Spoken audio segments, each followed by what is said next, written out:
आज के शो में पीआईए तैयारा फरोख्त केस तहकीकात नैब के सुपुर्द।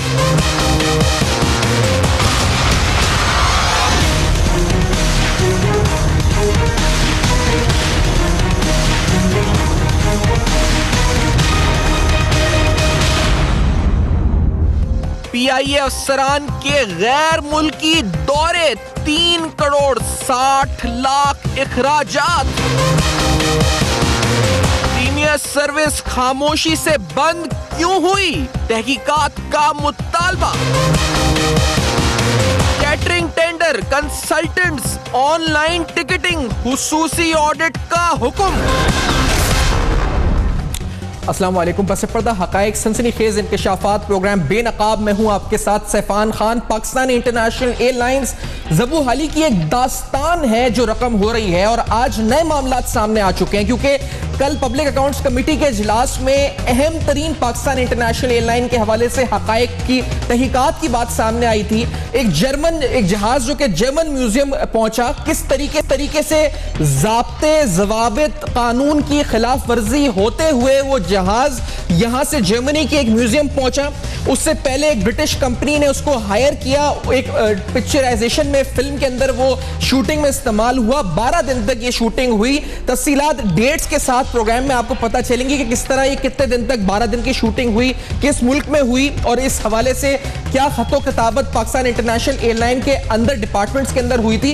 ये वो लेटर्स हैं जो अब तक हमने हासिल किए हुए हैं, जो हम आपको दिखाएंगे भी। लेकिन इसके अलावा इस पूरी सूरत हाल में जब कल हमने देखा कि खुर्शीद शाह साहब पब्लिक अकाउंट्स कमेटी के जो हेड हैं, जो अपोजिशन रहनुमा लीडर हैं इस वक्त कौमी असेंबली में, उन्होंने कहा कि इस मामले को नैब के सुपुर्द किया जाए। और आज भी कहा कि नेशनल अकाउंटेबिलिटी ब्यूरो नए चेयरमैन जो नैब आए हैं उनको पहला केस पब्लिक अकाउंट्स कमेटी की तरफ से जो भेजा गया है वो अहम तरीन, जिसकी अहमियत बहुत अहम, जिसका इस वक्त संगीन नौयत के मामला हैं, उसका ताल्लुक कौमी एयरलाइन से है, उसका ताल्लुक पाकिस्तान इंटरनेशनल एयरलाइन से है। 4 रुकनी कमेटी कायम की गई। इस 4 रुकनी कमेटी ने जिसका मैंडेट था जी कि पाकिस्तान इंटरनेशनल एयरलाइन के मामलात, civil aviation authority, Islamabad airport पे 15 ब्रिजेस की तामीर, मुबैना बेज़ाब्तगी जो पब्लिक जो ऑडिट पैराज में सामने आई है उसकी तफसीलात या तहकीकात हो सके। उस 4 रुकनी कमेटी का आज इजलास हुआ जिसकी सरबराही शेरी रहमान साहिबा ने की। तो उसमें न सिर्फ ये मामलात यानी सिर्फ जर्मन म्यूजियम तक जहाज पहुंचने का मामला नहीं, बल्कि इस कमेटी में कैटरिंग सर्विस का कॉन्ट्रैक्ट किस तरह दिया गया, ऑनलाइन टिकटिंग के मामलात में जो बेज़ाब्तगियां हैं मुबैना तौर पर वो किस तरह हुई, उनकी हवाले से स्पेशल ऑडिट का हुक्म दिया गया। इसमें यह भी कहा गया कि जो कल तफसीलात मांगी गई थी कि बैरूनी दौरे पाकिस्तान इंटरनेशनल एयरलाइन के आला अफसरान ने जो किए वो दौरे, उस पर कितनी रकम खर्च हुई, ये भी तफसीलात मांगी गई। और आज वो तफसीलात फराहम की गई इस कमेटी को, जिनके मुताबिक हैरानकुन तौर पर तकरीबन 3 करोड़ 60 लाख रुपए खर्चा आया पाकिस्तान इंटरनेशनल एयरलाइन के ऑफिसर्स के बैरून मुल्क दौरों के ऊपर। ये रकम अगर इसका ब्रेकअप मैं आपको बताऊं, जैसे 33 दिन अगर आईटी के डायरेक्टर या कोई डायरेक्टर गए 17 लाख रुपए उनके ऊपर खर्चा आया। 50 दिन तक एक डायरेक्टर एक बाहर गए, परचेज के जो डायरेक्टर थे 50 लाख रुपए, 50 दिन बाहर रहे तो 24 लाख रुपए का खर्चा उनके बाहर रहने पर आया। जर्मन सीईओ साबिक जो तफसीलात के मुताबिक 99 दिन बाहर रहे तो 60 लाख रुपए इस पर खर्च आया। 3 करोड़ 60 लाख रुपए मजमूई तौर पर यह रकम खर्च हुई बैरूनी दौरों के ऊपर पाकिस्तान इंटरनेशनल एयरलाइन के अफसरान के ऊपर। और एक साल में यह रकम तकरीबन 1 करोड़ 80 लाख रुपए बनती है। हैरानकुन हकायक हैं आंखें खोलने के लिए कि किस तरह एक ऐसा इंटरनेशनल एक इदारा जिसके बारे में नेशनल इदारा जिसकी इंटरनेशनल फेम इतनी ज्यादा थी कि दुनिया इस एयरलाइन से सीखती थी, इसको एज अ मेंटोर या इसको कहा जाए जी एज एन एग्जाम्पल सामने रखा जाता था, आज इसमें करोड़ों रुपए बैरूनी दौरों पर खर्च होते हुए हमें नजर आए। इससे पहले कि मैं खतूत की तरफ आऊं और आपको वो खतूत दिखाऊं जो खतूत इस जहाज को माल्टा की एक फिल्म शूटिंग से लेकर जर्मन म्यूजियम तक ले जाने में कारामत साबित हुए। आप सुने कि शेख आफ्ताब साहब जो कि पार्लिमानी वजीर हैं, पार्लिमानी इस वक्त अफेयर्स के मिनिस्टर्स हैं, उनकी तरफ से जो स्टेटमेंट दी गई पाकिस्तान इंटरनेशनल एयरलाइन के हवाले से on the floor of assembly, वो क्या थी? Let's hear this first. ये जहाज जो है ये क्योंकि जो उस वक्त के सीईओ थे उनका तल्लुक भी जर्मनी से था और वो इस जहाज़ को वहाँ पर जर्मनी में ले आए और उन्होंने फिर इसमें उन्होंने कहा कि चूँकि अब ये जहाज़ एक स्क्रैप के तौर पर ही इस्तेमाल हो सकता है, और उन्होंने वहाँ पर जो एक म्यूज़ियम है उसके साथ बातचीत की कि इसको आप ख़रीद कर अपने म्यूज़ियम में रखें। ये तो हुकूमती मौक़िफ़ है जो फ्लोर ऑफ द हाउस में आपको भी हमने सुनवाया है, जो पाकिस्तान इंटरनेशनल एयरलाइन में अप्रूवल के लिए ये खतूत लिखे गए डायरेक्टर PNL यानी प्रोक्योरमेंट एंड लॉजिस्टिक्स की तरफ से एक्टिंग CEO से 29 अक्टूबर 2016 को अप्रूवल लिया गया। 29 अक्टूबर 2016 को, 28 अक्टूबर 2016 को ये खत लिखा गया, जिस खत में हमने देखा कि ये कहा गया कि इससे पहले 4 ऐसे जहाज थे A310 जिनको डिस्पोज इस तरीके से किया गया, इस पर इतनी रकम खर्च हुई, और इस A310 बस जो है, इस पर A310 एयरबस, इसको भी अब डिस्पोज ऑफ करना है, और एक ऑफर आई हुई है जर्मन म्यूजियम की तरफ से। और उसके बाद 7 नवंबर 2016 को एक और खत लिखा गया जिसमें ये कहा गया जी कि इससे पहले कि इसको परमानेंटली डिप्लॉय किया जाए 47,500 यूरोस के अंदर इसको परमानेंटली डिप्लॉय किया जाए जर्मन के एक म्यूजियम में, उससे पहले ब्रिटिश कंपनी यानी बर्तानिया में एक कंपनी जिसका नाम है MS एविएशन लिमिटेड, इस कंपनी को ये जहाज 12 दिन के लिए, तकरीबन ये 12 दिन शुरू होते हैं 25 नवंबर 2016 से 4 दिसंबर 2016, इन 12 दिन के लिए इस जहाज को एक फिल्म की शूटिंग के लिए इस्तेमाल किया जाएगा, जिससे हमें रेंट मिलेगा। तो पहले तो परमानेंट डिप्लॉयमेंट, उससे पहले रेंट पर जहाज जाएगा, फिर परमानेंट डिप्लॉयमेंट होगी। ये एक टीम है अफसरान की जिसमें पाकिस्तान इंटरनेशनल के मुख्तलिफ अफसरान भी शामिल हैं, जिनको अपॉइंट किया गया कि ये अफसरान जाएंगे माल्टा फिल्म की शूटिंग में इस जहाज के साथ, इस फ्लीट के साथ। उनके नाम भी इस खत में दर्ज हैं, और ये 7 नवंबर 2016 का खत है जो आपके सामने हम रख रहे हैं। अहम तरीन हकायक हैं, अब तो पार्लियामेंट इसकी तहकीकात के लिए नैब से कह चुकी है, तो आज प्रोग्राम में डिस्कस करेंगे कि किन पहलुओं पर इसकी तहकीकात की जाएगी, कौन से नाम सामने आएंगे। एक बड़ा इंपॉर्टेंट सवाल है जी कि आखिर ECL से नाम किसने निकाला है उस जर्मन CEO का, तो ये तहकीकात भी खुर्शीद शाह साहब ने कहा है कि नैब हमें बताया कि किसने नाम निकलवाया था। तो हम आज ब्रेक के बाद ये भी बेनकाब करेंगे, मेरे साथ रहेगा।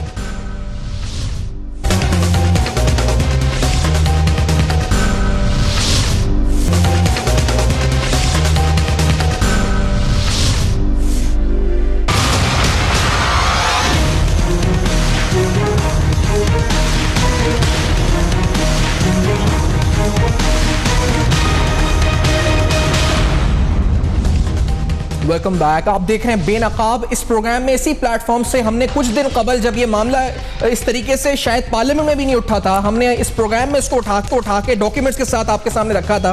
राजा आमिर अब्बास साहब, साबिक प्रोसिक्यूटर, डिप्टी प्रोसिक्यूटर जनरल नैब, मेरे साथ इस्लामाबाद में मौजूद हैं। एयर मार्शल रिटायर्ड जनाब शाहिद लतीफ़ साहब हमारे साथ उस दिन भी थे खुसूसी तौर पर, और आज भी हैं, और बड़ी माहिराना राय उन्होंने उस दिन भी दी थी, आज भी इनसे बात करेंगे हम इस बारे में।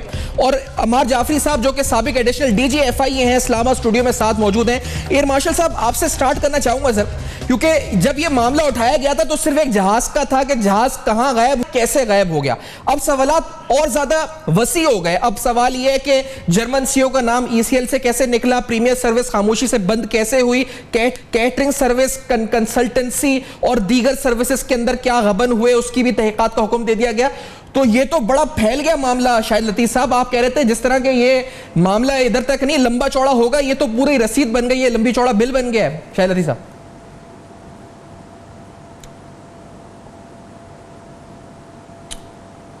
जी, एयर मार्शल साहब तक, एयर मार्शल शाहिद लतीफ़ साहब तक मेरी आवाज नहीं पहुंच रही। राजा मेरे पास साहब, आप भी साथ थे। ये लिमिटेड नहीं रहा, मामला बहुत वसी हो गया, फैल चुका है। अब तो काफी चीजों के ऊपर, सिर्फ जहाज नहीं, बहुत से मामला, टेंडर्स वगैरह, कैटरिंग, कंसल्टेंसी, ऑनलाइन टिकटिंग, सब चीजों की बात कर दी है। पार्लियामेंट कह रही है तहकीकात होनी चाहिए इन सब चीजों की। राजा साहब। सफियान, आपने दुरुस्त कहा कि सिर्फ जहाज नहीं, हमारा अनफॉर्चुनेट डायलेमा ये है कि हमारे मुल्क में एक अजीब सिलसिला शुरू हो चुका है कि एयरपोर्ट से और फ्लीट में से जहाज गुम होना शुरू हो गए हैं, जेलों में से कैदी गुम होना शुरू हो गए हैं। जब लेजिस्लेशन हो, कानून साजी होती है, तो उसमें से हल्फनामे गुम हो जाते हैं। अदालतों में आप जाएं तो बड़े बड़े केसेस होते हैं, तो उसमें से एविडेंस और वो डॉक्यूमेंट्स गुम हो जाते हैं। तो ये मिनहसल कौम, ये कोई एक अदारे की बात नहीं है, ये हर जगह ये इतना बुरा तरीके से उसको कंट्रोल किया जा रहा है और एडमिनिस्ट्रेशन की जा रही है और जो मैनेजमेंट है और जो बैड गवर्नेंस है, ये तमाम उसी वजह से हो रहा है। अब ये जो आपने चीजें पॉइंट आउट की हैं कि जी उसमें केटरिंग में मसला है, उसकी मार्केटिंग में मसला है, उसकी सेल्स में मसला है, उसके प्रोक्योरमेंट में मसला है, उसके किस चीज में मसला नहीं है। तो सिर्फ मसला इस चीज में नहीं है कि हम वेट करते हैं कि पार्लियामेंट की कोई कमेटी जाएगी, वो फिर नैब को लिखेगी। देखिए सफियान, अगर एक गाड़ी चोरी होती है या एक मोटरसाइकिल चोरी होता है तो आप फौरी तौर पर बंदा अरेस्ट कर लेते हैं। इसमें अभी तक हमारी एजेंसियां वेट करती रहती हैं कि पार्लियामेंट की कोई कमेटी भेजेगी और नैब वहां पे जाके एक्शन लेगी। Why not the very first day जब ये पता चला था तो मुतलका 4-5 बंदों को आप उठाते, उनको अरेस्ट करते और अभी तक आपकी पास तमाम चीजें क्लियर हो जाती है। ये सिर्फ यहां से वहां ले जाते हैं, जिग-जैग कर रहे हैं और अल्टीमेटली मामला खत्म हो जाएगा। ये इसका कोई तरीकेकार नहीं है। अहम तरीन जिम्मेदारी जो नैब के सुपुर्द की है खुर्शीद शाह साहब ने, और ये भी हवाला दिया है कि नैब के चेयरमैन नए हैं तो उनके लिए पहला टास्क है जो पब्लिक अकाउंट्स कमेटी ने भेजा है। लेकिन शाहिद लतीफ साहब, पहले आपसे सर पूछना चाहूंगा, आवाज शायद उस वक्त नहीं पहुंची सर, ये मामला जब हमने पिछले हफ्ते या 10 दिन पहले आपके साथ सामने रखा था, आपने भी और सबने हमने यही एग्री किया था ये मामला बहुत वसी होगा, जहाज का मामला नहीं। अब मामला पार्लियामेंट में गया है तो शाहिद लतीफ साहब उसके अंदर catering, online ticketing, consultancy contracts, Pakistan international airline के अफसरान के बैरून मुल्क दौरे, उसमें दीगर हवालों से बहुत सी मुतनाज़ा चीजें सामने आ चुकी हैं, हकाइक सामने आ चुके हैं। शाहिद साहब, ये आखिर क्या हो रहा है और इसको किस तरह मंतकी अंजाम तक पहुंचाया जाएगा? शाहिद लतीफ साहब, ये इदारा जो इस हद तक गिर चुका कि अब हम उसको प्राइवेटाइजेशन करने के हक में हो गए, और जब भी हम सवाल करते हैं कि पहले ये बताया जाए कि ये इदारा यहाँ तक कितने सारे नुकसानात इसने कैसे उठाए, उसका तो कोई जवाब नहीं मिलता, उसकी कोई इंक्वायरी नहीं होती। हम सबको मालूम है कि PIA कब से गिरना शुरू हुआ, जब इसमें सियासी भर्तियाँ शुरू कर दी और इतने सारे लोग वहाँ जमा कर लिए कि ये इदारा उतने पैसे कमाता नहीं जितने अखराजात हैं, जहाज़ों के अखराजात, मेंटेनेंस के अखराजात, और फिर जब आपने लोग भर्तियां इतनी कर ली, उनकी तनख्वाहें देते देते जो आप आमदनी है वो आप उस आमदनी से तनख्वाहें देना, जहाज़ों को मेंटेन करना और इसके मुख्तलिफ जो दूसरे अखराजात हैं वो आप जब बर्दाश्त नहीं कर पाते तो जहाज़ जो इदारा है वो तो फिर नुकसान नहीं जाएगा ना। अरसा दराज से ऐसा हो रहा है, इस इदारे के साथ हो रहा है, स्टील मिल के साथ यही हुआ, और ये वो इदारे हैं जो पहले नफ़ा बख्श थे, इनसे हमें नफ़ा हासिल होता था, तो कोई इंक्वायरी वगैरह नहीं हुई। फिर एक जर्मन CEO बना लिया गया, चूंकि वो बाहर का एक आदमी है, क्या हमें बताया गया कि उसकी क्वालिफिकेशन क्या है, क्या उसकी कोई एविएशन की क्वालिफिकेशन है? तो ये अंधेर नगरी है और बस हर चीज़ जो है वो कर दी जाती है, कोई उसकी इतला नहीं मिलती, और यूं फिर इस तैयारे का इस तरह गायब हो जाना, मैं समझता हूँ कि ये तो एक बहुत ही अलार्मिंग चीज़ है, बहुत ही खौफनाक मामला है। सर, ये तैयारा है, कोई छोटा आइटम नहीं है। शायद साहब, वो शख्स जो उसकी तरफ भी न देखा गया कि वो कैसे इस मुल्क से चला गया, और फिर तैयारा अगर आपने ये फैसला कर लिया है कि ये तैयारा अब फ्लाइबल नहीं है, इसको बेचना है, तो उसका बाकायदा एक प्रोसीजर है, उसका बोर्ड हुआ करता है, उस तैयारे को डिक्लेयर किया जाता है कि अब ये तैयारा जो है ये रिपेयर करके इसको चलाना जो है वो हमारे लिए नफा बख्श नहीं है, लिहाजा हम इसको और फिर उसकी बाकायदा बिडिंग हुआ करती है। ये मुझे बताइएगा सबसे ज्यादा कौन ये बताइएगा सर कि ये जो अभी तैयारा गायब हुआ, यानी मेरी आवाज वहां तक नहीं पहुंच रही है, हर चीज खुफिया तरीके से की गई, और ये करप्शन की मेरी आवाज शायद लतीफ साहब तक नहीं जा रही है जी, ये जा रही है जी। शायद साहब एक ब्रेक हम बढ़ते हैं, इस ब्रेक के बाद आते हैं तो अमार जाफरी साहब भी हैं साथ में, और जो अभी शायद ने बात की बड़ी अहम बात है, लेकिन नैब को एक सवाल दिया गया है खुर्शीद शाह साहब की तरफ से कि एग्जिट कंट्रोल लिस्ट में से नाम कैसे निकला। अभी शायद साहब ने कहा जहाज गायब हो गया, बड़ी बात है, वो CEO भी गायब हो गया इस मुल्क से, उसका नाम एग्जिट कंट्रोल लिस्ट से किसने और किसके हुक्म पर निकला, वो नोटिफिकेशन दिखाएंगे, सवाल उठाएंगे इस ब्रेक के बाद। मेरे साथ रहेगा।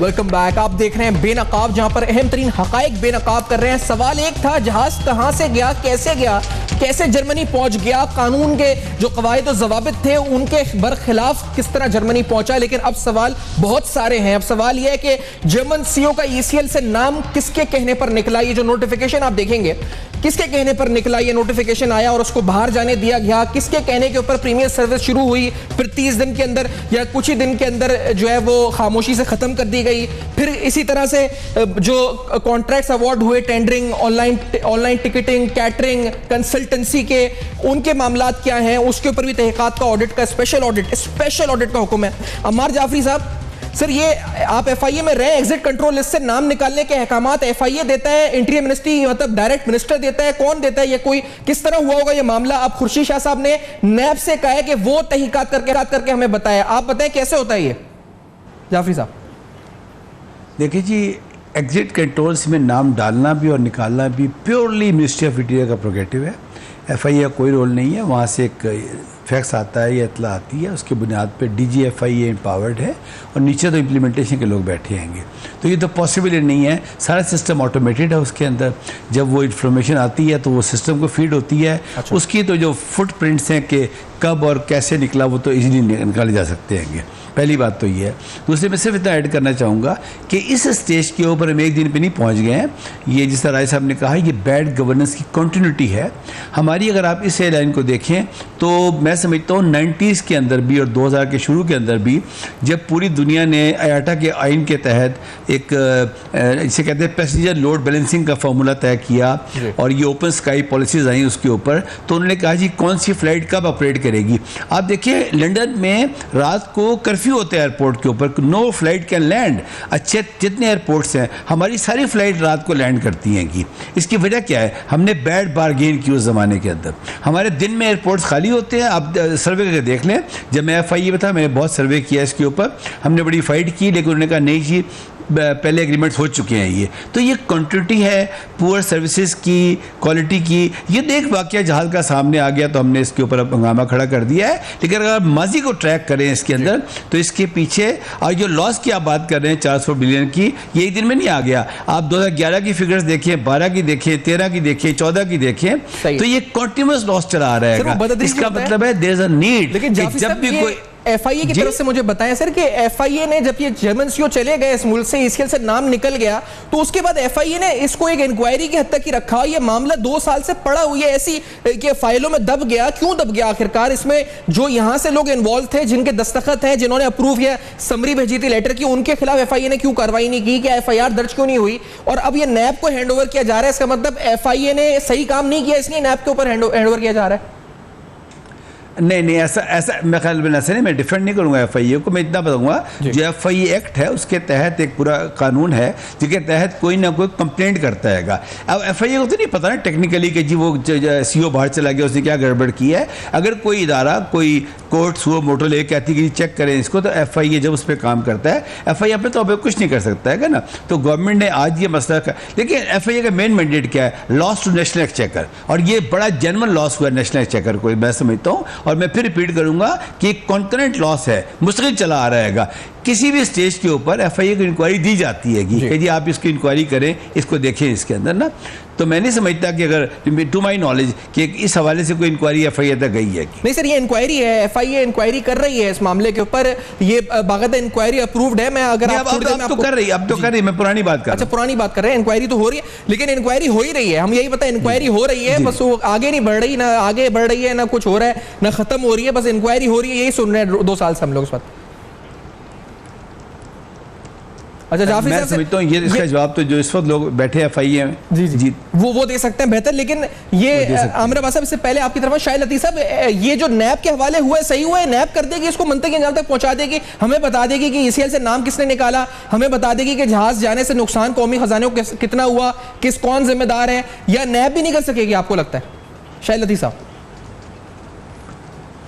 नहीं जी, मैं समझता हूँ कि नैब के पास मैंडेट है इस तरह के मामलात। ये बिल्कुल एहतसाब का मामला है। और अगर हम इदारों की बात करें तो आपको याद है सुप्रीम कोर्ट ने तो एहतसाब के इदारों को भी कह दिया कि वो मुर्दा हो गए। तो अब ये नए चेयरमैन आए हैं, बिल्कुल उनके लिए एक लिटमस टेस्ट है, उनका पहला टेस्ट है, बिल्कुल उनकी डोमेन का ये सारा मामला है। ये तो सारे की सारी चीज़ें, जैसे मैंने कहा कि ये अंधेर नगरी वाली बात हुई है, यानी जिसको आप मादर पिदर आज़ाद कह दें, कि इस इदारे ने तो किसी स्टेज पर भी ये जाहिर नहीं कर सका कि एक इदारा है, उसके एसेट्स हैं, इतना बड़ा एसेट है, वो यकदम इस तरह गायब हो गया। सीईओ कौन होता है इस जहाज़ को लेकर जाने वाला? ये तो यहाँ पे बोर्ड ने इसका फैसला करना था कि ये अब जो जहाज़ है, एसेट है, ये बियॉन्ड इकोनॉमिकल रिपेयर्स है, इसको अब हमने मजीद फ्लाई नहीं करना, इसको डिक्लेयर कर दें, कॉन्डेम कर दें, फिर इसकी बाकायदा टेंडरिंग हो, इसकी बिडिंग हो और देखा जाए कि इसको हमने अब सेल करना है ओपन तरीके से, शफाफ तरीके से। ये सारा काम होना चाहिए था। ये जहाज फ्लाईबल था, इसको फ्लाई करा के बाहर भेज दिया और वहां पे जब अब ये पकड़ा गया तो अब कह रहे हैं जी कि वो जहाज इस काबिल नहीं था कि उसको वापस लाया जाए, लिहाजा वहीं पे इसको बेच दिया जाए और सीईओ के हवाले कर दिया गया कि जनाब ये जहाज बेच दें। ये क्या है? ये तो मैं समझता हूँ कि इतनी बड़ी धांधली है कि इसका अंदाजा करना मुश्किल है। और एक एयरलाइन है पाकिस्तान की, नेशनल एयरलाइन है, उसमें से इतना बड़ा घपला हो जाना, इतना बड़ा स्कैंडल क्रिएट हो जाना, यानी हर चीज पे स्कैंडल है। वो सीईओ कैसे चला गया? एक आदमी ईसीएल पे है, वो कैसे चला गया? जहाज ले गया, वहां जाके उसको कह दिया अब ये जहाज बेच दो, अब ये फ्लाईबल नहीं है। फ्लाईबल था तो यहां से गया था, उसका फैसला यहां क्यों नहीं हुआ था? तो मैं समझता हूं कि इतने सारे इसके अंदर स्कैंडल्स हैं और इन सब बातों की इंक्वायरी होनी चाहिए और बाकायदा सख्त सजाएं मिलनी चाहिए। मगर हम क्या करें, हर तरफ बैड गवर्नेंस है, अदारे जो हैं उनका कोई वाली वारिस नहीं, अदारे जो हैं वो जैसे चाहते हैं काम करें, उनसे कोई पूछने वाला नहीं। तो इसीलिए मैं बार बार लफ्ज इस्तेमाल कर रहा हूं कि ये अंधेर नगरी वाला मामला है। सही। काश ये नैब जो है इस पर एक मिसाल कायम करे, चेयरमैन साहब जो नए आए हैं, काश वो इस पर एक मिसाल कायम करें तो हम कम से कम किसी से पर तवक्को रखें कि हाँ जी ये जो एहतसाब के इदारे हैं ये काम करने के काबिल हो रहे हैं। अच्छा राजा मेरे पास साहब, ये जो बात शायद ऐसे अंधेर नगरी कर रहे हैं, आपने बताया कि ये जो नैब है इसको किसी खत का इंतजार नहीं करना चाहिए। ये जो अब जो मामला आज सामने खुलकर आया जिसमें कुछ ऐसे ऑडिट्स हैं जो स्पेशल ऑडिट्स का हुक्म दिया गया है कमेटी की तरफ से पार्लियामेंट की, तो ये जो ऑडिट होता है क्या नैब खुद तहकीकात इन मामला की कर सकता है? कैटरिंग टेंडर्स की, कंसल्टेंसी, ऑनलाइन टिकटिंग सिस्टम की, या ये नैब ये प्रीमियर सर्विस क्यों बंद हो गई, या हमें पार्लियामेंट की रिपोर्ट का वेट करना होगा नैब को, या आज खुद नैब टेकअप कर सकता है इन मामला को? राय साहब, नैब में बिल्कुल शुरू में लिखा हुआ है कि on a complaint received from किसी organisation, from any person, on an anonymous complaint और on its own, NAB on its own can take action, they don't have to wait for any complaint. ये उनको पहले दिन जब ये खबर आई थी तो उनको एक्शन लेना चाहिए। जैसे मैंने आपसे पहले भी अर्ज किया था कि ये हमारी बैड लक है, एक बैड गवर्नेंस है कि इस मुल्क से जहाज गायब हो रहे हैं, इस मुल्क से जेलों से कैदी गायब हो रहे हैं, इस मुल्क में जब अदलिया लेजिस्लेशन करती है तो उसमें से हलफनामे गायब हो रहे हैं। तो ये वो चीज़ें हैं कि जिसको देखने, आज आपने कहा जी खुर्शीद शाह साहब ने चेयरमैन नैब को ये पहला टास्क दे दिया। देखिए जी ये 75 लाख या 1 करोड़ या 2 करोड़ का टास्क है, इस पर शायद खर्चा भी इससे ज़्यादा हो जाएगा। सबसे बड़ा टास्क जो नए चेयरमैन नैब साहब के सामने में है वो इस मुल्क के में से करप्शन को एलिमिनेट करने के लिए, और ये जो मेगा केसेस चल रहे हैं और ये किस तरीके से चलते हैं, ये टास्क होना चाहिए कि ना कि हम चेयरमैन नैब को इस जहाज के और उस जर्मन सीईओ के पीछे लगा दें। वो पहले जो सबसे इंपॉर्टेंट टास्क है उस पर लगाइए और उसके बाद नैब को इतना इंप्रूव ये कर दें कि ये तो मैं समझता हूँ एक असिस्टेंट डायरेक्टर जो है ना नैब का, वो ये तमाम चीज़ें लेके आ जाएगा, सिर्फ आप उसको अथॉरिटी दे दीजिए। तो सर ये किस तरह लेके, जैसे आप ये मिसाल के तौर पे नैब में रहे, एग्जिट कंट्रोल लिस्ट से नाम निकला गया है, खुर्शीद साहब ने कहा कि जी नैब बताया कि किस तरह नाम निकला है, तो ये नैब किस तरह बता सकती है? ये जिस तरह एफआईए अभी बता रहे थे हमारे जाफरी साहब की इंटीरियर मिनिस्ट्री का, सफियान आई नो दिस, आप सुनिए जी एग्जिट कंट्रोल लिस्ट का मकसद क्या होता है? एग्जिट कंट्रोल लिस्ट का मकसद है कि हमें खौफ है कि ये शख्स मुल्क छोड़ के भाग जाएगा, और ये उससे बड़ा जुर्म है कि आप खुद उसको कह रहे हैं कि आपको हम वन टाइम परमिशन दे रहे हैं भागने की, आप भाग जाइए और वापस मत आइएगा क्योंकि दोबारा हम एग्जिट कंट्रोल लिस्ट में आपको डाल देंगे। दिस इज ऑल नॉनसेंस, ये तो हो ही नहीं सकता। ये मिनिस्ट्री ऑफ इंटीरियर के उस सेक्शन अफसर से लेके उस सेक्रेटरी तक को आप जाके चेक करें, आपको मेरे ख्याल एक दिन में तमाम चीजें वाज़ेह हो जाएंगी। इसमें किस चीज का आपको इन्वेस्टिगेशन चाहिए? इट्स ओनली डॉक्यूमेंटेड ऑर्डर्स, कहां से ये ऑर्डर्स आया और किसके ऑर्डर पे एफआईए ने उनका नाम एक दिन के लिए या एक दफा जाने के लिए निकाल लिया। वापस लाने के लिए भी नैब किरदार अदा कर सकती है, ये मतलब ऐसा हो सकता है कि इसको वापस लिया जा सके यहाँ से? जब आप करप्शन का केस बना लेंगे, उनके खिलाफ इन्वेस्टिगेशन ऑथराइज हो जाएगी, तब आ सकता है। लेकिन इससे बड़े इंपॉर्टेंट मुजरिम्स और मुलजिम्स बैठे हुए जिन्हें वापस लाने की नैक सोचे और उसके बाद ये बात करें। समझ रहा हूं मैं। एक ब्रेक के बाद आते हैं और उस ब्रेक के बाद आके मजीद हकायक तहकीक जो सामने आई की सूरत में, जो सनसनीखेज इंकशाफात हैं जो आज भी पार्लियामेंट के सामने पेश हुए पाकिस्तान इंटरनेशनल एयरलाइन के हवाले से, और फिर एक बिजनेस प्लान की बात हुई है। वो बिजनेस प्लान क्या है जो काबीना के सामने पेश होगा, मोहतरम काबीना के सामने, जिसके बाद पीआईए को रिवाइव किया जाएगा। एक बार फिर रिवाइवल की कोशिशें आखिरी साल में हुकूमत के, वो क्या कोशिशें हैं, इस ब्रेक के बाद बताएंगे आपको हमारे साथ।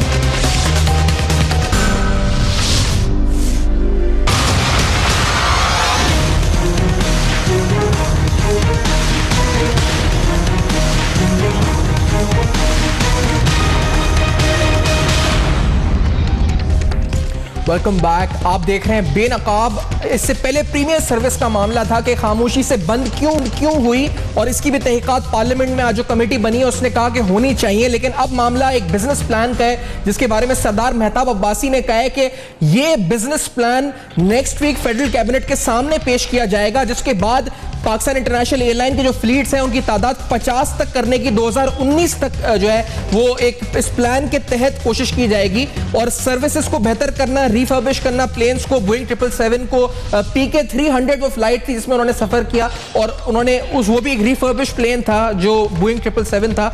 ये बड़ी अच्छी बात है या क्या इससे, और ये प्रीमियर सर्विस की तरह ही एक और ब्लंडर है या क्या है जी? हम ये पूछते हैं अमार जाफरी साहब। पहले आप बताएं सर, ये नया बिजनेस प्लान ये आखिरकार पुराने मामलात पर पर्दा डाल के आगे रही है, ये पुराने मामलात का बताएं पहले कि प्रीमियर सर्विस नाकाम कैसे हो गई, फिर इसको रिफर्बिश करें, ये क्या होना चाहिए, अप्रोच क्या होनी चाहिए इस वक्त अमार जाफरी साहब? सफियान साहब, गुजारिश ये है कि जो एयरलाइन का मैनेज करने का बिजनेस है ये पूरी दुनिया में चल रहा है। छोटे छोटे मुल्कों ने बेहतरीन एयरलाइनें चलानी है। यही हमारी पीआईए थी, इसने आज से चंद साल पहले बहुत लोगों की एयरलाइनों को खड़ा किया था। एयरलाइन का बिजनेस एक इकोसिस्टम है। इसके अंदर टिकट लेने से लेकर, मैं समझता हूँ, एयरपोर्ट हैंडलिंग से लेकर, फैसिलिटीज से लेकर, कैबिन सर्विसेज से लेकर, फ्लाइट सिक्योरिटी से लेकर, लगेज हैंडलिंग से लेकर, ये वो तमाम मामलात हैं कि जब तक इनको सिंक्रोनाइज नहीं किया जाएगा आपस के अंदर, आपका कोई बिजनेस प्लान कामयाब नहीं होगा। मैं समझता हूँ घर को चलाना मुश्किल है इस बैड गवर्नेंस के साथ, तो कुछ जाके आप एक एयरलाइन चला लेंगे। मैं समझता हूँ पीआईए हमेशा गवर्नमेंट तरफ देखती है, गवर्नमेंट हमारी मदद करेगी। जनाब ये एक कमर्शियल ऑर्गेनाइजेशन है, इसके अपना बोर्ड है, अपने निज़ाम है। जब मसला उठता है, मैं समझता हूँ जो उनका यूनियन सिस्टम है, जो इसका प्रेशर है, ये जो रेशो है एयरक्राफ्ट और एम्प्लॉय रेशो है, ये अलार्मिंग हद तक दुनिया में ज़्यादा है इस वक्त पीआईए के अंदर। इस तमाम अगर आपको बिजनेस प्लान बनाना है तो बड़े बड़े एक्सपर्ट मौजूद हैं पाकिस्तान के अंदर। ये नहीं है एक्सपर्ट मौजूद नहीं है, लेकिन ये मोनोपोली ख़त्म करनी पड़ेगी, ये बैड गवर्नेंस ख़त्म करनी पड़ेगी, और मैं फिर कह रहा हूँ कि इसे प्रोफेशनल्स को लाना पड़ेगा। जब तक आप अपने जो आपकी सिक इंडस्ट्रीज़ हैं उसमें प्रोफेशनल को नहीं लाएंगे और वो ग्लोबल बेस्ट प्रैक्टिस को इम्प्लीमेंट नहीं करेंगे, हमारे इदारे ठीक नहीं हो सकते। सर ये जब तक आप हम लोग मंतकी अंजाम तक या उन लोगों को कम से कम अकाउंटेबल नहीं ठहराएंगे जो जहाज को फिल्म की शूटिंग के लिए दे दें, और ये बगैर किसी कवायद और जवाबित के चले, जहाज बेकार भी था, बगैर किसी कवायद और जवाबित के जहाज को फिल्म की शूटिंग या जर्मनी में म्यूजियम के लिए दे दिया जाता है, तो उसके बाद आपको नहीं लगता कि जो अगले सीईओज हैं वो भी ये काम कर सकते हैं जब तक पुराने वालों को आप कम से कम अकाउंटेबल ना ठहराएं इस बारे में? तो ये मामला तो ऐसा है कि अगलों के लिए भी एक रास्ता मिल जाएगा उनको, जो भी कर सकता है। बिल्कुल दुरुस्त फरमाया आपने, but these two things should go simultaneously. मेरी वरी यह है कि अगर आज पीआईए के ऊपर कोई एडमिनिस्ट्रेटिव एक्शन के जरिए या किसी प्रोफेशनल तरीके से हैंडलिंग के जरिए इसको ना संभाला गया तो ये खुदा ना खास्ता कहीं क्लैश ना कर जाए, और ये बहुत बड़ा लॉस होगा पाकिस्तान के लिए। हमारी इकॉनमी इस वक्त मुताबिल नहीं हो सकती इतने बड़े, पहले हमने स्टील मिल का सदमा सहा है, खुदा ना खास्ता ये हुआ, ये दोनों चीज़ साइमल्टेनियसली चलनी चाहिए। और मज़े की बात यह है इन दोनों के इदारे डिफरेंट हैं। इसको प्रोफेशनली एक नए बिजनेस प्लान के तहत लेके चलने वाले लोग और हैं, इसकी जो कॉग्निजेंस है क्राइम की, जो कुछ हुआ बिल्कुल सही हुआ है, आपने कहा है ये तमाम जो मामलात हैं FIA, NAB, ministry of interior, ये सब मिलकर तय करे और बिल्कुल इब्राना सजा देनी चाहिए। मैं समझता हूँ हमें कहीं से स्टार्ट लेना पड़ेगा, हम कब तक कंप्रोमाइज करेंगे? यकीन करें हमारी यंग लोग हमारी तरफ देख रहे हैं। ठीक है, जब साहब एक सेनेटर शहरी रहमान साहिबा पाकिस्तान पीपल्स पार्टी के सीनियर रहनुमा मौजूद हैं और आपका बड़ा किरदार है आज पार्लियामेंट में, इस हवाले से आपने बात भी उठाई है। शहरी साहिबा आपका बहुत शुक्रिया, आपने ज्वाइन किया। पाकिस्तान इंटरनेशनल एयरलाइन के हवाले से मामला जहाज का था, ये तो बात बहुत आगे तक चली गई, पता नहीं कैटरिंग कॉन्ट्रैक्ट्स, कंसल्टेंसी कॉन्ट्रैक्ट्स, उसके बाद वो दीगर हवाले से online ticketing system, premium service कैसे बंद हुई, बहुत सारे मामलात हो गए ये तो। और आपने जो इस वक्त अहकामात आज कमेटी ने जारी किए वो क्या क्या इस बारे में सारे? शहरी साहिबा जी देखिए, आपने बिल्कुल सही कहा कि बात शुरू हुई उससे एक मिसिंग एयरक्राफ्ट से, हमने मिसिंग पर्सन का सुना है, लेकिन इधर तो मिसिंग एयरक्राफ्ट की कहानी शुरू हो गई, जो आज तक उसके प्रॉपर जवाब इससे भी नहीं आया कि वो कैसे पहुंचा बगैर सेल एग्रीमेंट के, किसकी इजाजत से, और किस खुला ऑक्शन क्यों नहीं हुआ, नीलाम क्यों नहीं हुआ इसका। अब उसके बाद जो ऑडिट पैरल थे वो सिविल एविएशन के हवाले से थे, लेकिन फिर PIA भी जाहिर उसकी जद में आया, क्योंकि एक सवाल दूसरे सवाल को जन्म दे रहा। और सबसे ज्यादा अब तो 2 दिन हम कहते रहे हैं, ये नए पाकिस्तान जो नया इंटरनेशनल एयरपोर्ट बन रहा है, जो बन के दे नहीं रहा है, जिसकी कॉस्ट 3 चौगुने होते जा रहे हैं और कोई इसकी सुनवाई नहीं है, कोई जवाबदेही नहीं है, और टेंडर और पेपरा रूट की खुली मतलब उसको ओपनली फ्लाउट किया जा रहा है बगैर किसी लगान के। और एक देखिए, दूसरे फिर मैंने इजाजत ली चेयरमैन से कि इंक्वायरी हो, जो दूसरी प्रीमियर सर्विस हुई वो रात के अंधेरे में शुरू की गई, रात के अंधेरे में चुपचाप बेमौत मर गई वो, और किधर उसका वो 900 मिलियन किधर गया, किसने ऑथराइज किया, इतने दिनों में ये जो कॉन्ट्रैक्ट निकले हैं, ऑडिट पैरल निकले हैं, खास तौर से जो पैसेंजर टर्मिनल्स लग रहे हैं ना, पैसेंजर ब्रिजेस 15 के करीब जो लग रहे हैं। जी जी, लेकिन शरीफ साहब ये इसी आप अभी प्रीमियम सर्विस की बात कर रही हैं, ये तो एक नया प्लान बोल रहे हैं कि बिजनेस प्लान पेश कर रहे हैं फेडरल कैबिनेट में, और उसके अप्रूवल से जो जहाज जो फ्लीट्स हैं 50 हो जाएंगे 2019 तक।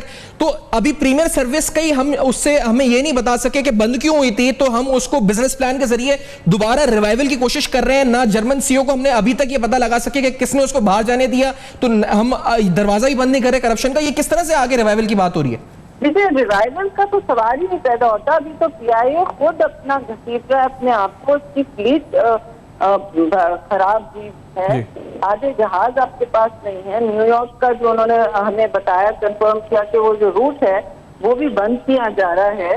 तो इस वक्त तो मैं नहीं समझती कि कोई सवाल उठ सकता है रिवाइवल का। जिस वक्त एयरलाइन बन रही थी तो मैंने स्पेशल कमेटी जो बनी थी, जो सवाल उठाने के बाद चेयरमैन शरीफ ने कमेटी बनाई थी, कि ये उस वक्त मैंने पूछा क्या बिजनेस प्लान है, तब भी जवाब नहीं दे सके, नहीं हम इतना पैसा इसमें डालेंगे तो एटलीस्ट उसका बैड जैसे मैंने कहा उतना पैसा आप PIA में डाल दिए जो धंसी जा रही है, आप उसको कैनिबलाइज कर रहे हैं, उसको खोखला करते जा रहे हैं, वो यही है।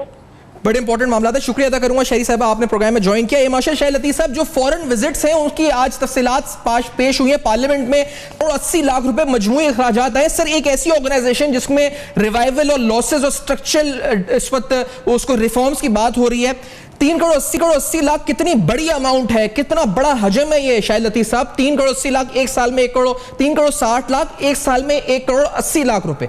शाहिद लतीफ साहब देखिए, बात यह है कि जब इदारे डूबते हैं, नुकसान में जाते हैं, तो फिर उसकी जितनी डिपार्टमेंट्स हैं वो सब की सब इसमें शामिल होती हैं, यानी सारे का सारा निज़ाम जो है वो दरहम बरहम होता है, तो तब इदारे नुकसान में जाते हैं ना।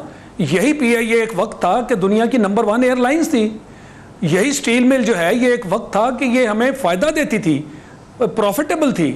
आज ये दोनों की दोनों इस हद तक बैठ गई, और हर मरतबा इसको एक बेल आउट पैकेज दिया जाता है कि हुकूमत से पैसे ले लो, फिर उस पैसे में से खा जाओ, और फिर कहो जी क्या फिर नुकसान में गया, इसको मजीद बेल आउट दें।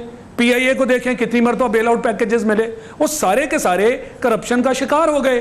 तो जब आप निज़ाम को ठीक नहीं करते तो पैसे लेने से तो रिवाइवल नहीं हुआ करते ना। सही। मैं ये समझता हूं कि सबसे पहले इसकी इंक्वायरी होनी चाहिए और जो लोग इसके जिम्मेदार हैं, ये जैसे आपने प्रीमियर सर्विस की बात की, वो 6 महीने के अंदर हमें अरबों का नुकसान दे गई, फिर से उसने इदारे को नुकसान में डाला और ये फिर से हम बेल आउट पैकेज की बात कर रहे हैं। ये जो हम रिवाइवल कह रहे हैं, ये तो हुकूमत इस खर्चे को बर्दाश्त करेगी ना, जबकि कॉरपोरेट सेक्टर में जहां बिजनेस हो वहां इदारे जो हैं कमाते हैं, मुल्क को फायदा देते हैं और उसी में से आगे डेवलप करते हैं, आपने प्रोग्रेस करते हैं। शुक्रिया अदा उनके पास पैसा है तो फिर आपका बहुत शुक्रिया राजा। मेरे पास आपका भी मैं इस मानूं कि क्योंकि टाइम एकदम इस वक्त खत्म हो रहा है।